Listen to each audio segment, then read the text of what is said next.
रणदीप सिंह सुरजेवाला जी, Jagdish shutter जी,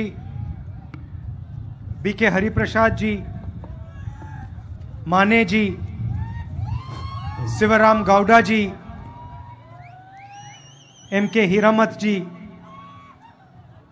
हमारे candidates Rudrappa Lambani जी, UV bunker जी, यासिन अहमद खान पठान जी, बसवराज शिनवार जी, प्रकाश कोलीवाड़ जी, भाइयों और बहनों, प्रेस के हमारे मित्रों, आप सबका यहाँ बहुत बहुत स्वागत, नमस्कार। जब शट्टर जी बोल रहे थे, मैं सोच रहा था इतने सीनियर नेता को बीजेपी ने टिकट क्यों नहीं दिया। उन्होंने कहा कि उनकी एज तो नहीं है।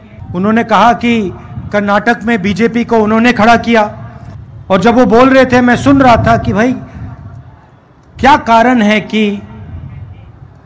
इनको बीजेपी से निकाल दिया। और फिर उन्होंने अपने भाषण में जवाब दे दिया। उन्होंने कहा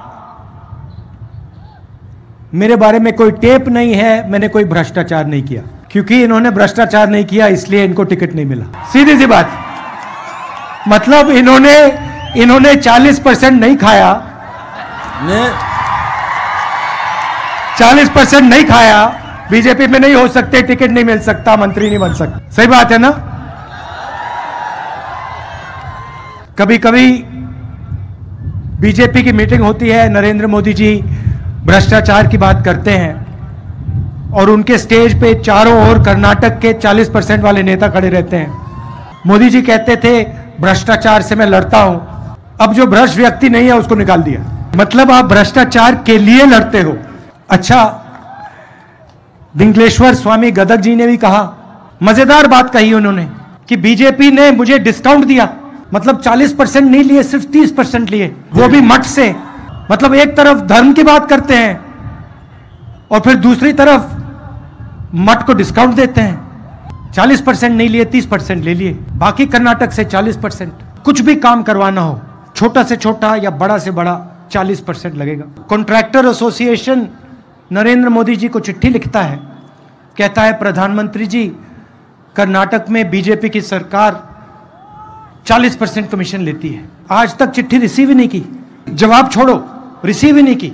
मैसूर सैंडल सोप कॉर्पोरेशन में एमएलए का बेटा 8 करोड़ रुपए कैश लिए पकड़ा जाता है। पुलिस सब इंस्पेक्टर स्कैम में 80 लाख रुपए की ब्राइब होती है। असिस्टेंट प्रोफेसर के लिए पैसा लिया जाता है, स्कैम होता है। असिस्टेंट इंजीनियर जॉब स्कैम होता है। मतलब जहां भी देखो बीजेपी के लोग 40% लेते हैं।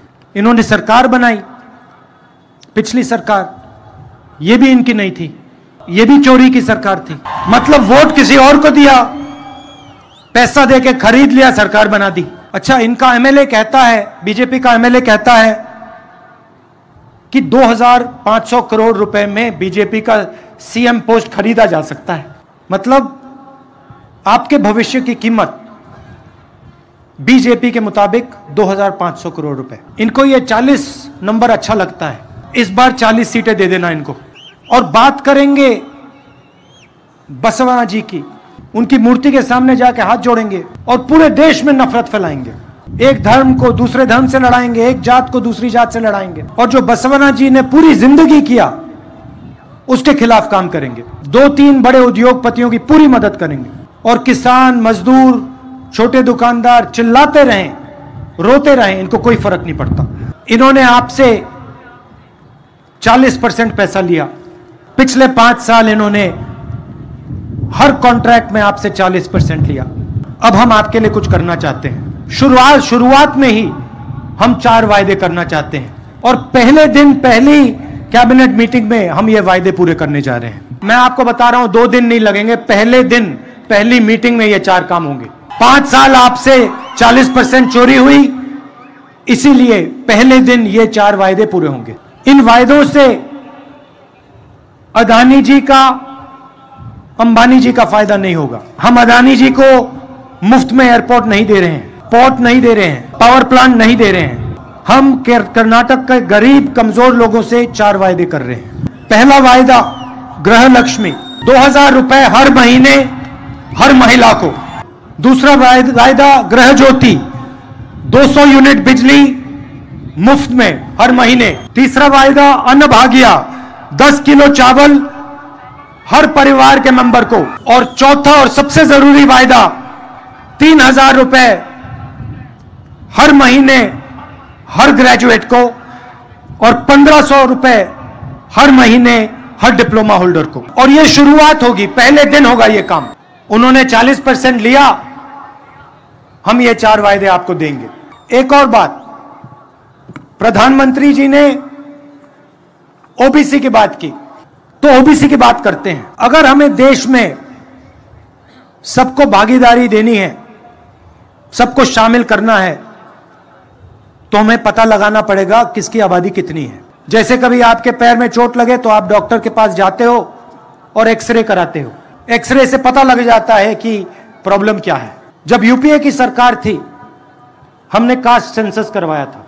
सेंसस में हर जात के बारे में सवाल पूछा गया था। सेंसस के डेटा में है किसकी कितनी आबादी है, ओबीसी कितने हैं, दलित कितने हैं, आदिवासी कितने हैं, जनरल कितने हैं, माइनॉरिटी कितने हैं। उस एक्सरे को प्रधानमंत्री पब्लिक क्यों नहीं करते? हिंदुस्तान की जात की सच्चाई देश को क्यों नहीं बताते? क्योंकि वो सचमुच में ओबीसी की मदद नहीं करना चाहते हैं। मैं आपको छोटा सा उदाहरण देता हूं। आज हिंदुस्तान की सरकार को सेक्रेटरीज चलाते हैं। देश का पैसा, सरकार का पैसा, सरकार का बजट सेक्रेटरीज डिसाइड करते हैं। उन सेक्रेटरीज में से सिर्फ 7% ओबीसी, एससी और एसटी से आते हैं। क्या ओबीसी, एसटी और एससी की आबादी सिर्फ 7% है देश में? देश को पता लगना चाहिए कि इस देश में ओबीसी कितने हैं, दलित कितने हैं, आदिवासी कितने हैं, जनरल कितने हैं। नरेंद्र मोदी जी को एकदम कास्ट सेंसस का डेटा रिलीज कर देना चाहिए। दूसरी बात, जो रिजर्वेशन पे 50% का लिमिट रखा हुआ है, इसको एकदम हटा देना चाहिए। अगर नरेंद्र मोदी सचमुच में ओबीसी की बात करना चाहते हैं, सचमुच में ओबीसी को भागीदारी देना चाहते हैं, सचमुच में ओबीसी का भविष्य बनाना चाहते हैं, तो ये 2 कदम उठा लें। और जब तक ये काम नहीं करेंगे तब तक वो ओबीसी शब्द न प्रयोग करें। कि अगर वो सचमुच में ओबीसी को चाहते हैं तो ये 2 काम उनको पहले करने चाहिए। और तीसरी बात, जितनी आबादी एससी और एसटी की है उतना रिजर्वेशन उनको मिलना चाहिए। और प्रधानमंत्री जी, अगर आपने कास्ट सेंसस का डेटा रिलीज नहीं किया और 50% का कैप नहीं हटाया, पहले हम आप पे दबाव डालेंगे, आपसे करवाएंगे, और अगर आपने नहीं किया तो हम करेंगे। आखिरी बात मैं किसानों की करना चाहता हूं। आप याद कीजिए, जब यूपीए की सरकार थी, हमने आपका कर्जा माफ किया था। 72,000 करोड़ रुपए किसानों का माफ किया। पेट्रोल का दाम 60 रुपए हुआ करता था, गैस सिलेंडर 400 रुपए का था, पर टैक्स नहीं लगता था। हम फर्टिलाइजर सब्सिडी देते थे, आज आप पे ऊपर जीएसटी लगता है। 100 रुपए का पेट्रोल हो गया, 1000 रुपए का सिलेंडर हो गया, और पूरा का पूरा फायदा 2-3 उद्योगपतियों को जाता है। शुगर केन के किसानों को सही दाम नहीं मिलता। आज मैंने किसानों से बात की और उनको आश्वासन दिया कि हम उनको सही दाम दिलवाएंगे शुगर केन के लिए, और एग्रो इंडस्ट्री को प्रमोट करेंगे। सीएम ने मैंगो पल्प यूनिट की बात की थी, कुछ किया नहीं, हम यह काम करके दिखाएंगे। आखिरी बात, जब नरेंद्र मोदी प्रधानमंत्री बने थे, उन्होंने कहा था 2 करोड़ युवाओं को हर साल रोजगार दूंगा। 40 साल में सबसे ज्यादा बेरोजगारी हिंदुस्तान में आज है। 40 साल में सबसे ज्यादा बेरोजगारी हिंदुस्तान में आज है। सरकारी कंपनी एक के बाद एक प्राइवेटाइज की जा रही है। सरकारी रोजगार कम किया जा रहा है। हेल्थ केयर में और शिक्षा में सरकार को इंस्टीट्यूशंस बनाने चाहिए, वो सारा का सारा प्राइवेटाइज हो रहा है। ऐसा हिंदुस्तान हमें नहीं चाहिए। बेरोजगार हिंदुस्तान हमें नहीं चाहिए। गरीब हिंदुस्तान हमें नहीं चाहिए। न्याय चाहिए हमें, और यही कर्नाटक की सरकार करने जा रही है। गरीबों के लिए, किसानों के लिए, मजदूरों के लिए सरकार बनेगी। और इन्होंने जो 40% भ्रष्टाचार किया है उसको हम भूलेंगे नहीं। आप सब आए, दूर दूर से मेरी बात सुनने आए, इसके लिए मैं आपको दिल से धन्यवाद करता हूं। कांग्रेस पार्टी को कम से कम 150 सीटें देनी है, नहीं तो फिर से ये आपसे जो इन्होंने पैसा चोरी किया है उससे ये सरकार को खरीदने की कोशिश करेंगे, और इनको 40 सीट से ज्यादा मत दे देना। आप सबका बहुत बहुत धन्यवाद। नमस्कार।